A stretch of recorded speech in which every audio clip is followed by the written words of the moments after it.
Hello students, मैं रश्मि मीना राजकीय महाविद्यालय बूंदी से।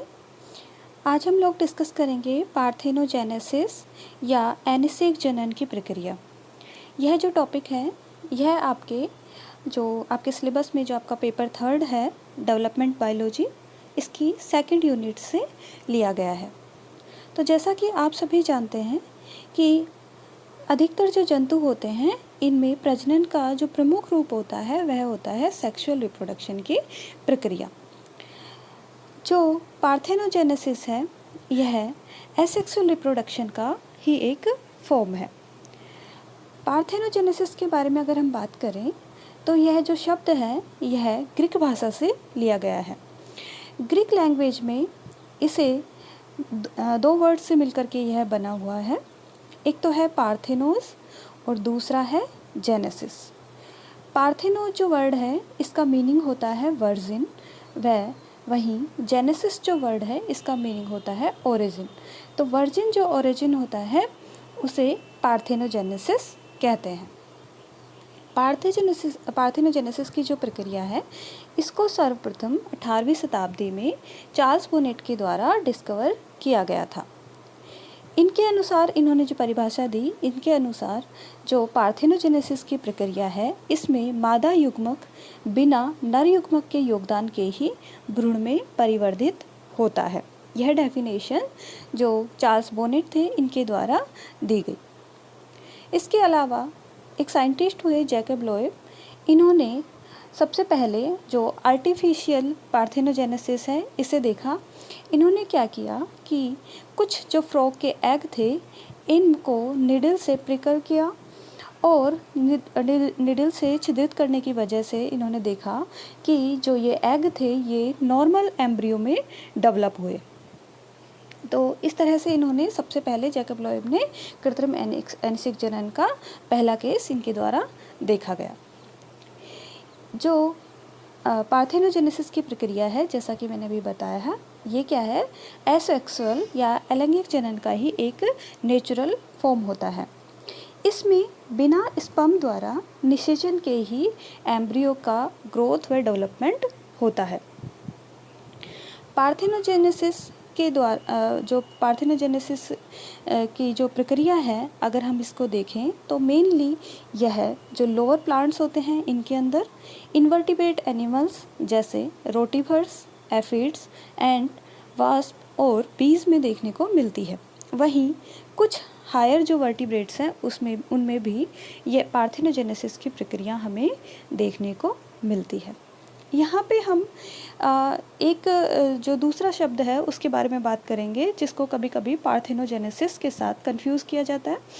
वह वर्ड है पार्थेनोकार्पी। जो पार्थेनोकार्पी जो वर्ड है इसका मतलब होता है कि इसमें क्या होगा, जो पार्थेनोकार्पी क्या करती है, जो फ्रूट को में विदाउट जो सीड्स के जो डेवलपमेंट होता है, बिना किसी सीड के फ्रूट के डेवलपमेंट की प्रक्रिया को क्या कहते हैं, पार्थेनोकार्पी। इसमें जो फ्रूट डेवलप होता है ये कैसा होगा, सीडलेस होता है हमेशा। और यह प्रक्रिया हमें प्लांट्स में मेनली देखने को, प्लांट्स के अंदर ही यह प्रक्रिया ओनली देखने को मिलती है। जबकि जो पार्थेनोजेनेसिस की प्रक्रिया है इसके लिए हमने क्या कहा अभी कि यह लोअर जो प्लांट्स हैं उनके अंदर भी देखने को मिलेगी और साथ ही साथ एनिमल्स में भी देखने को मिलती है। जबकि पार्थेनोकार्पी में जो सीडलेस फ्रूट्स जो प्रोड्यूस होते हैं ओनली यह प्रक्रिया प्लांट्स में ही देखने को मिलती है। इसके एग्जाम्पल्स अगर हम देखें तो बनाना, वाटरमेलन और पाइनएप्पल में इस तरह का पार्थेनोकार्पी आपको देखने को मिलती है। अब हम आते हैं हमारे टॉपिक पे पार्थेनोजेनेसिस पे। तो पार्थेनोजेनेसिस की क्रिया द्वारा जो एग प्रोड्यूस होते हैं ये कैसे हो सकते हैं, हैप्लॉइड भी हो सकते हैं और डिप्लॉइड भी हो सकते हैं। दोनों तरह के एग प्रोड्यूस हो सकते हैं। तो यहाँ पे हम देखते हैं कि हैप्लॉइड का क्या मतलब होता है, जिसमें केवल एक जो क्रोमोसोम्स का ओनली एक डिसिमिलर क्रोमोसोम्स का एक सेट ही देखने को मिलता है। तो हैप्लॉइड भी यहाँ पे एग प्रोड्यूस हो सकते हैं। दूसरा, डिप्लॉइड एग भी प्रोड्यूस हो सकते हैं। तो डिप्लॉइड क्या होंगे, जिनमें जो क्रोमोसोम है वह कैसे होंगे, पेयर्ड सेट के अंदर प्रेजेंट होंगे। अब हम बात करें अगर पार्थेनोजेनेसिस की स्पीसीज के बारे में, तो ये ऑब्लिगेट भी हो सकती हैं और फैकल्टेटिव, दोनों तरह की स्पीसीज हमें देखने को मिल सकती है। तो जो यहाँ पे देखिए कि जो ऑब्लिगेट स्पीसीज है, इससे क्या मीनिंग है कि इस तरह की जो स्पीसीज होती है इनमें जो रिप्रोडक्शन की प्रक्रिया है वह केवल और केवल पार्थेनोजेनेसिस की प्रक्रिया के द्वारा ही अगर कंप्लीट हो तो इस तरह की स्पीसीज को हम कहते हैं ऑब्लिगेट स्पीसीज।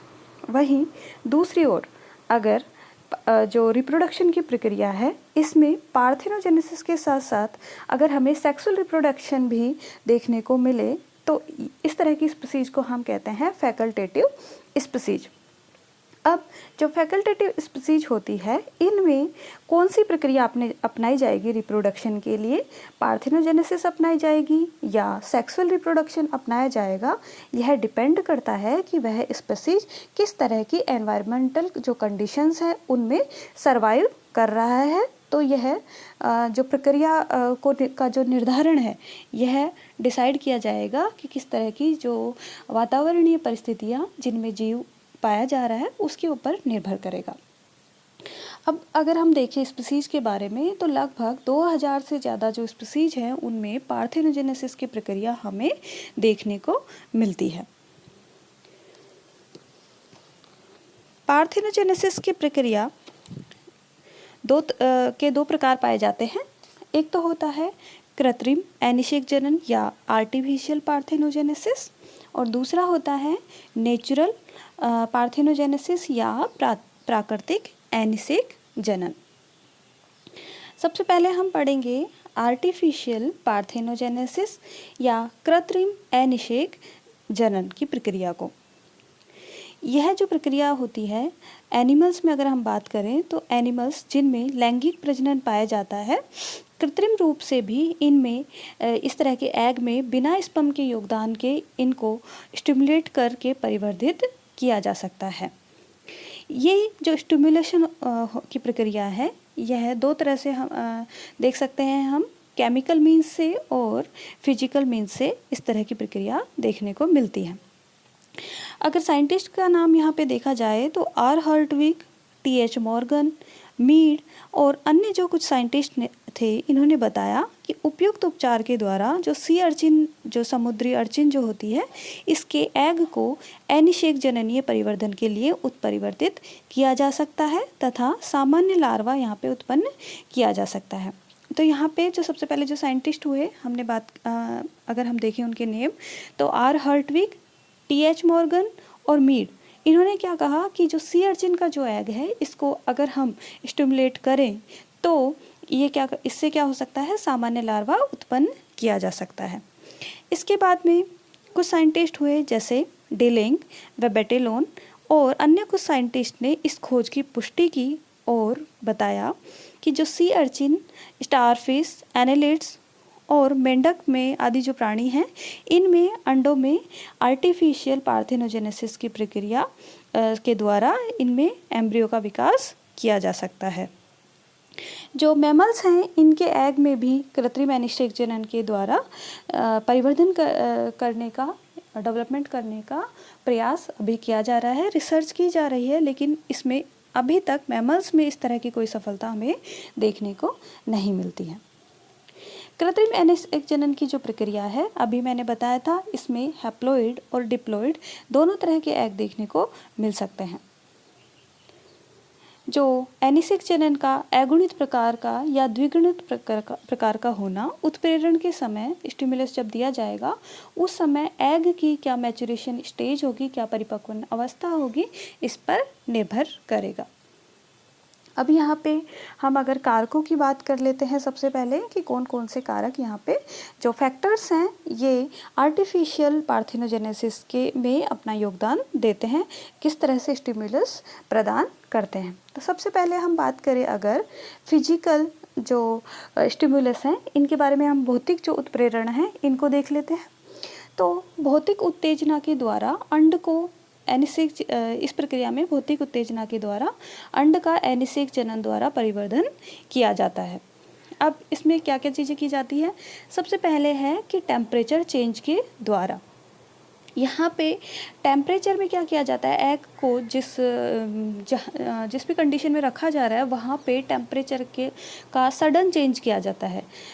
तो इस तरह के जो सडन चेंज है उसकी वजह से इसको क्या होगा, एग को एक फिजिकल स्टिमुलस प्रदान मिलेगा और जिसकी से ये आगे क्या करेगा, इसमें कृत्रिम अनिषेक जनन की प्रक्रिया देखने को मिलेगी। दूसरा है कि जो एग है उसके ऊपर अगर अल्ट्रावायलेट लाइट दी जाए, अल्ट्रावायलेट जो लाइट है उसका अगर स्टिमुलस दिया जाए तो भी यह क्या होगा, एम्ब्रियो में डेवलप हो जाएगा।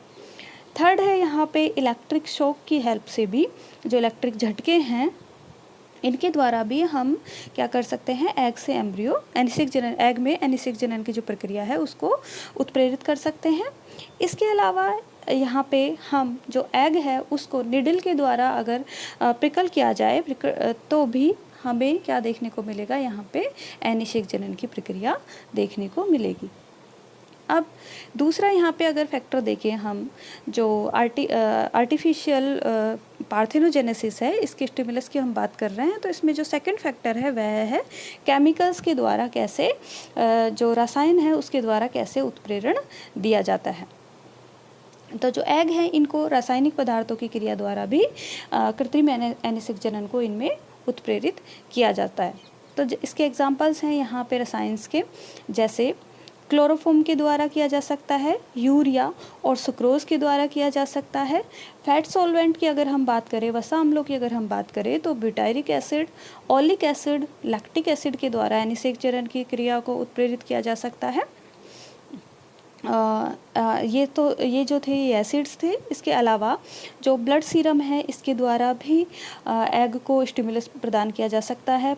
लवण की क्लोराइड की अगर हम बात करें, लवणों की अगर हम बात करें, जो उदासीन लवण है, तो पोटेशियम क्लोराइड के द्वारा, कार्बन डाइऑक्साइड के द्वारा भी यहाँ पे क्या हो सकता है, उत्प्रेरण प्रदान किया जा सकता है। दुर्बल अम्ल व क्षार भी अनिषेक जनन की जो प्रक्रिया है इसको उत्प्रेरित करने का कार्य करते हैं। नेक्स्ट यहाँ पे एक और प्रक्रिया है जो देखने को मिलती है। कभी कभी क्या होता है कि कई बार क्या होता है कि जैसे अगर हम बात करें, जो कुछ एनिमल्स होते हैं इनमें जो एग है यह स्पर्म के कांटेक्ट में आता है।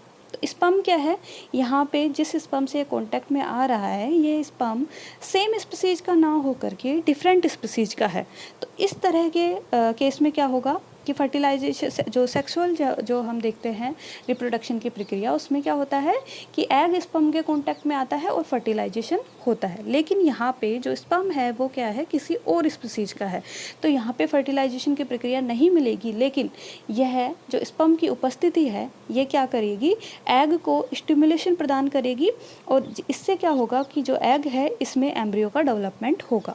इस तरह का जो स्टिमुलस है, इस तरह की जो प्रक्रिया है अनिषेक जनन की, यह हमें एनालिड्स के जो स्पर्म हैं जब इकाइनोडर्मेटा के एग के कांटेक्ट में आते हैं, इसमें प्रवेश कर जाते हैं, तो क्या होता है कि एग बिना स्पर्म के जो न्यूक्लियस है उससे युग्मित हुए ही क्या कर देता है, डेवलपमेंट में प्रवेश कर जाता है और एक एम्ब्रियो का डेवलपमेंट यहाँ पे देखने को मिलता है।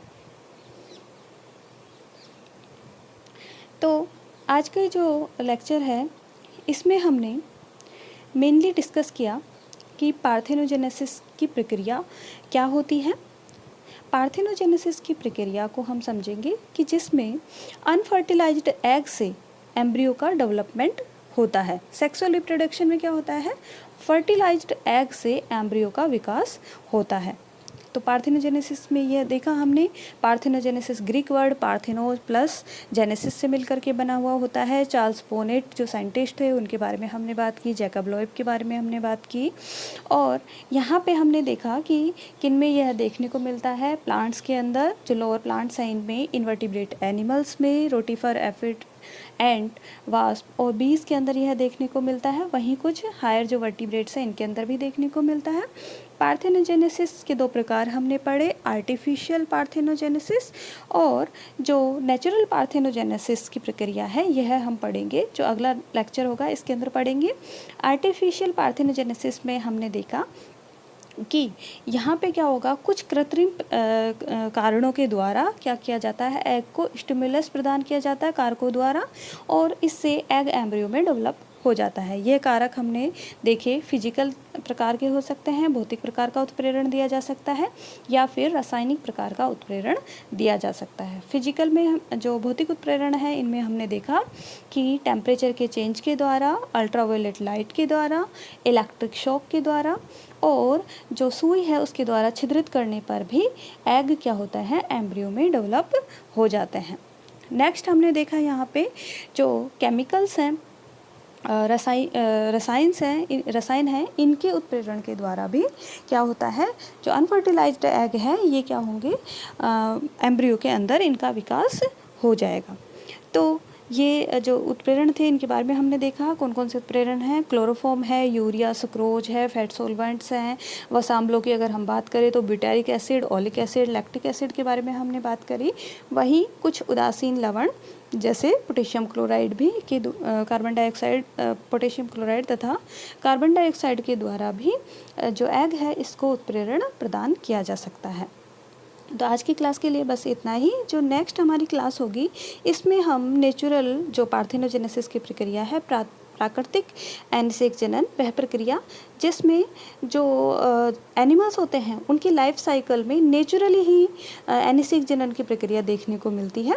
तो इसे हम नेचुरल पार्थेनोजेनेसिस कहते हैं। यह हम अपने जो भी नेक्स्ट अपना लेक्चर होगा इसके अंदर कवर करेंगे। धन्यवाद।